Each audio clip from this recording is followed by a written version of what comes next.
Dio del siglo I Flavio Josefo, tan citada por muchos como una de las principales referencias no bíblicas sobre Jesús. El párrafo principal dice así: por este tiempo vivió Jesús, un hombre excepcional, ya que fue un hacedor de milagros portentosos y un maestro para los hombres que reciben la verdad con gozo. Atrajo a muchos judíos y a muchos gentiles además. Este era el Cristo. Desde entonces hasta nuestros días, continúa el linaje de los que por su causa reciben el nombre de cristianos. Dicho texto, conocido como Testimonium Flavianum por los especialistas, no tiene la menor consistencia. Es claramente apologético. El escritor judío no hubiese hablado de Jesús en esos términos elogiosos y no sigue la línea del resto de la obra. Una indecente falsificación, y muy estúpida, además, en palabras del obispo inglés del siglo VIII William Warburton. La verdad es que Josefo, a pesar de recoger en sus escritos los hechos más significativos de la historia del pueblo judío, no hace la menor mención de Jesús ni de sus discípulos. Téngase además presente que ningún apologista cristiano anterior a Eusebio citó dichos fragmentos. Lo cierto es que ninguno de los antiguos padres de la Iglesia hace mención de esta supuesta cita de Josefo que, de haberla conocido, la hubieran citado de mil amores en su lucha contra los judíos, afirma el reputado filólogo y teólogo alemán Karl-Heinz Dessner. Sin embargo, comienzan a citarse a partir del siglo IV, cuando ya se intercalaron en las traducciones. Y esa misma táctica se empleó en la obra Anales de Tácito. Valía cualquier argucia con tal de difundir a toda costa la doctrina cristiana. Y es que hay un silencio total sobre Jesús en las obras de los historiadores judíos y romanos del primer siglo de nuestra era. Filón, Suetonio, Tácito, Plinio el Viejo, Plutarco. Nadie se molesta en citarle. Ninguna persona culta de su época le menciona en ningún escrito, subraya la historiadora Bárbara Walker. Las únicas fuentes son, por tanto, los evangelios, que no pueden ser considerados libros históricos. Los apologistas cristianos estaban más obcecados por defender la existencia de Jesús que por transmitir sus presuntas enseñanzas. Si hubiese garantía de que Jesús existió, ¿por qué esa insistencia en convencer al pueblo? ¿Acaso se actúa igual con otros personajes de la historia?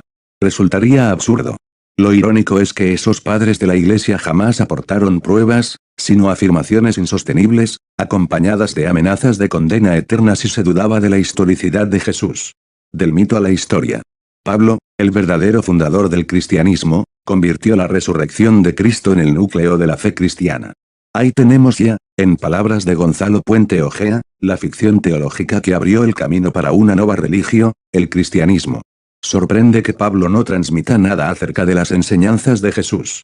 Por tanto, no podemos hablar de una religión de Jesús basada en lo que predicó el amor al prójimo, sino más bien de una religión sobre Jesús centrada en su resurrección como eje salvífico. La Iglesia ha dado, pues, más importancia al mensajero que al mensaje, por eso se olvidó tan pronto de seguir los preceptos del Evangelio. Si el cristianismo pudiera haberse establecido sin un conocimiento de las enseñanzas de Jesús, ¿por qué, entonces, vino Jesús a enseñar?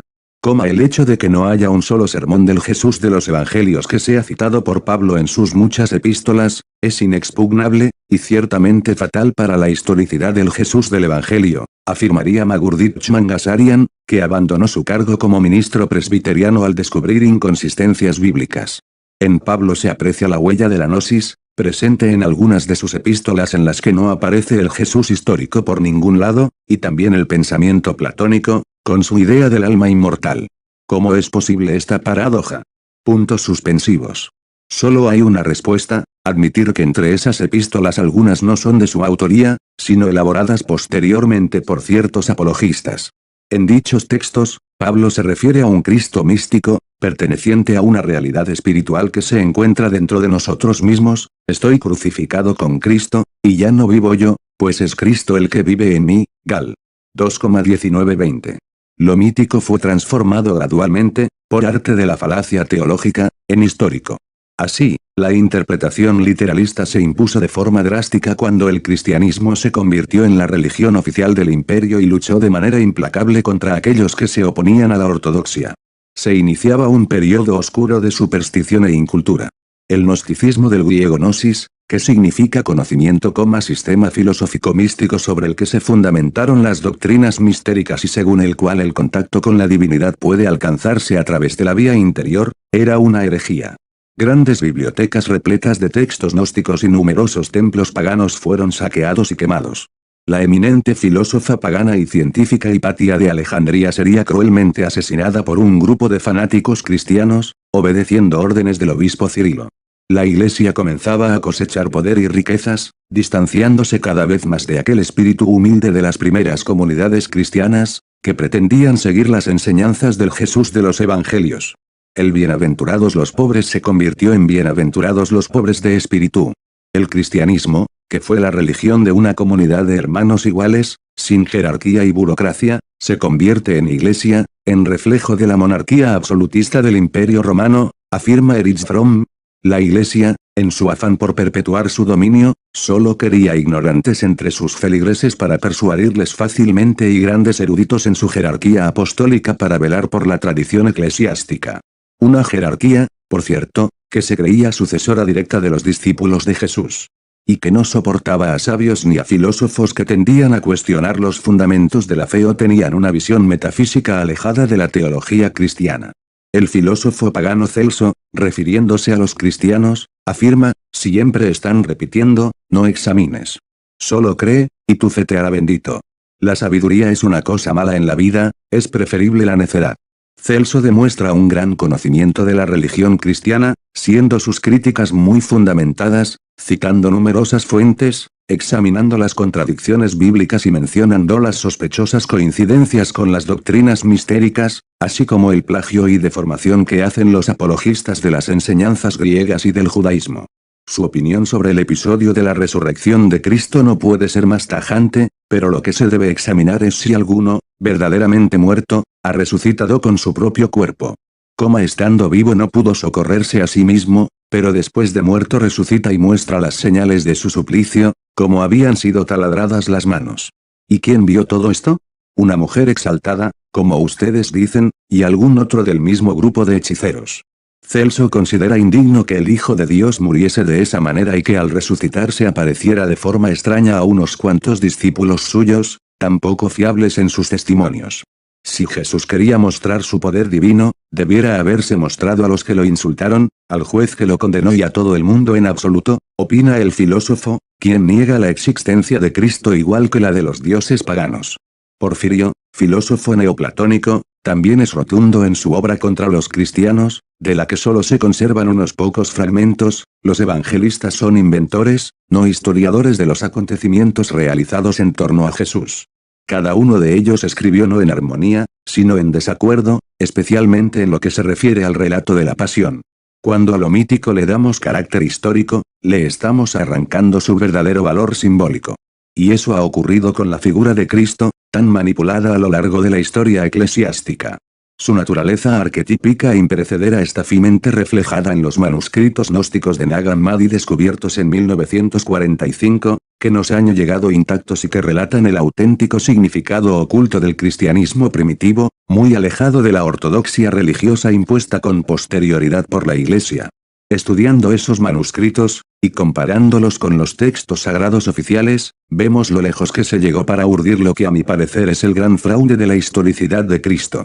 La infamia de los conspiradores eclesiásticos actuando como depositarios de una presunta verdad revelada y como guardianes de una determinada dogmática doctrinal, hizo que la perseguida tradición gnóstica cuyo pilar era la búsqueda interior para acceder al conocimiento de lo supraterrenal degenerase en una falsa fe, administrada siempre bajo un férreo control teocrático, y que hoy siguen compartiendo millones de personas. ¿No es ya momento de tomar conciencia de que todo pudo haber sido un elaborado engaño? Jesucristo nunca existió, ni tampoco los apóstoles. Los cristianos jamás fueron perseguidos y martirizados por los romanos, principalmente porque no hubo un solo cristiano sobre la faz de la tierra hasta el siglo IV, cuando el emperador Constantino crea desde cero una religión monoteísta sobre la que cimentar su ambición. La ambiciosa y delirante idea parte de Lactancio, un maestro de retórica convencido de que la supervivencia del imperio dependía de la sumisión de los romanos a un dios único. No se trata del argumento de una novela, aunque esté novelada, sino de la conclusión del escritor Fernando Conde Torrents tras 23 años de minucioso estudio de los llamados textos sagrados y que expone en su controvertido libro Año 303, Inventan el cristianismo, Alfa Andrómeda. La tesis de la inexistencia histórica de Jesús no es nueva, ha sido defendida antes por Robert Price Ollogar y Pujol, pero Conde ha llegado por un camino inédito, comparando los textos originales en griego, idioma que tuvo que aprender para llevar a cabo la investigación, y detectando que no hubo 4 evangelistas sino 2 autores, Lactancio y Eusebio de Cesarea, que escribieron la falsificación entre los años 303 y 320 de nuestra era. De estar en lo cierto la hipótesis de Fernando Conde, estaríamos sin duda ante el mayor faque de todos los tiempos. Fernando atendió la llamada de Estrambotic desde su hogar en la muy católica Navarra. Ayer nos despertamos con la noticia de que Defensa había ordenado a los cuarteles poner la bandera a media asta por la muerte de Jesucristo. Esto está sucediendo en 2017.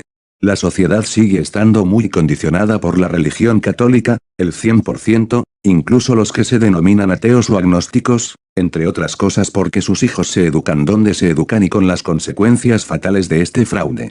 Yo le llamo el viejo paradigma, un paradigma que habrá que superar. Los llamados miticistas, como Robert Price, comparan a Jesucristo con Superman. Celebrar el nacimiento de Jesucristo sería el equivalente de celebrar el de Superman. O el de Batman, o el de Indiana Jones, claro. En literatura no cuesta nada inventar. El papiro lo aguanta todo.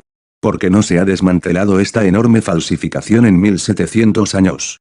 Porque las altas esferas, y ahí incluyo al gobierno actual, forman un bloque que está ligado a la jerarquía eclesiástica y, claro, lo que la jerarquía intenta por todos los medios es actualizar esta falsificación y hacer creer que sigue estando vigente.